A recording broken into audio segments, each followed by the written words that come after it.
देश की अस्मिता को बढ़ाते हैं। उनका बलिदान सिर्फ सरहद पर नहीं बल्कि हमारे सुरक्षित कर व्यवस्था है।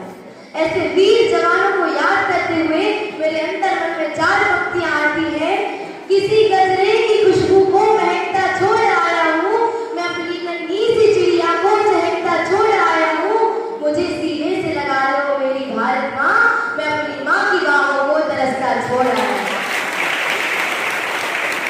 आज मैं आपका परिचय एक ऐसी घटना से कराना चाहूंगी जो आपके मन और मस्तिष्क में देशभक्ति की भावना को सराबोर कर देगी। घटना बहुत छोटी सी है किंतु है बहुत संवेदनशील, जिसे सुनकर आपका हृदय द्रवित हो उठेगा। एक बार एक छोटे से गांव में 26 जनवरी का कार्यक्रम चल रहा था।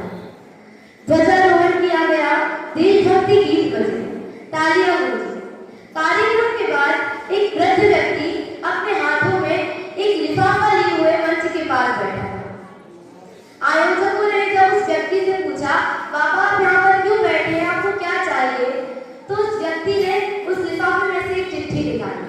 वो चिट्ठी थी 1948 की। उसने बड़े ही कपकपी स्वरों में कहा, ये चिट्ठी मेरे भाई की आखिरी चिट्ठी है। उसमें लिखा था कि यदि मैं घर वापस लौट कर ना आऊं तो मेरी माँ को कहना, मैंने आजाद भारत में सांस ली। इतना कहकर उसकी आंखों से आंसू आ पड़े, क्योंकि वो सिर्फ एक लिफाफा नहीं, हम सबकी जिम्मेदारी है।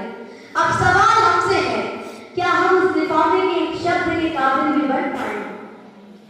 ये 26 जनवरी सिर्फ एक राष्ट्रीय पर्व नहीं बल्कि राष्ट्र के प्रति हमारे उत्तरदायित्व को याद करने का दिन है। ये सिर्फ एक उत्सव नहीं बल्कि राष्ट्र के प्रति हमारी चेतना का दिन है। आज का दिन भारतीय इतिहास का वो महत्वपूर्ण दिन है जब हमें अपनी एक पहचान मिली, राष्ट्र को स्वयं शासित करने की कमान मिली। ये वो महत्वपूर्ण पल है जब 1950 में भारत का संविधान लागू हुआ था। वो संविधान जो 76 वर्षों के बाद भी उतनी ही दृढ़ता से विद्यमान है। ये सिर्फ इसलिए नहीं कि भारत का संविधान 2 वर्ष 11 महीने के विचार विमर्श से तैयार कानूनी दस्तावेज है, बल्कि इसलिए कि भारत का संविधान 200 वर्षों की सतत साधना से परिणत नवनीत है। भारत का संविधान बड़ा इसलिए नहीं कि उसमें 1.5 लाख शब्द हैं, बल्कि वो इसलिए बड़ा है क्योंकि इसमें गांधी जी के स्वराज, भगत सिंह की क्रांति, अंबेडकर के सामाजिक न्याय और नेताजी सुभाष चंद्र बोस के संप्रभु और सशक्त भारत की कल्पनाएं परिलक्षित होती हैं। भारत का संविधान जो कहता है, मैंने तो उपहार दिए हैं, मौलिक भी अधिकार दिए हैं, मेरे वादे समता के हैं, दीन पे ममता के हैं। अरे जरा याद कीजिए उस दौर को जब चारों ओर अन्याय का अंधेरा था, शोषण की तलवारें गूंज रही थी। ऐसी कठिन परिस्थितियों में भी भारत के युवाओं ने हार नहीं मानी।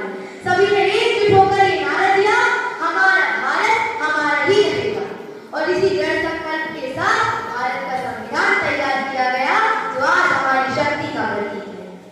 हमारे राष्ट्रपिता महात्मा गांधी ऐसे राष्ट्र की कल्पना करते थे जिसमें प्रत्येक व्यक्ति नैतिक हो, स्वावलंबी हो और देश सेवा में तत्पर हो।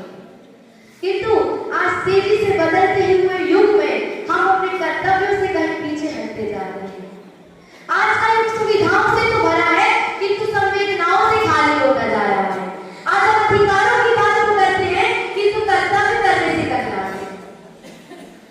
परंतु ऐसे युग में भी राष्ट्रपिता महात्मा गांधी के सपने की भारत की डोर को थामा है राष्ट्रसंत आचार्य श्री विद्यासागर जी महाराज ने, जो कहते थे कि राष्ट्र निर्माण की शुरुआत संसद से नहीं संस्कार से होती है। राष्ट्र निर्माण का कार्य सिर्फ संसद का नहीं बल्कि हर उस व्यक्ति का है जिसने भूमि पर जन्मी है। और इसके बीजारोपण की शुरुआत की आचार्य श्री जी ने प्रतिभा स्थली से, जहाँ पढ़ने वाली प्रत्येक शाखा भविष्य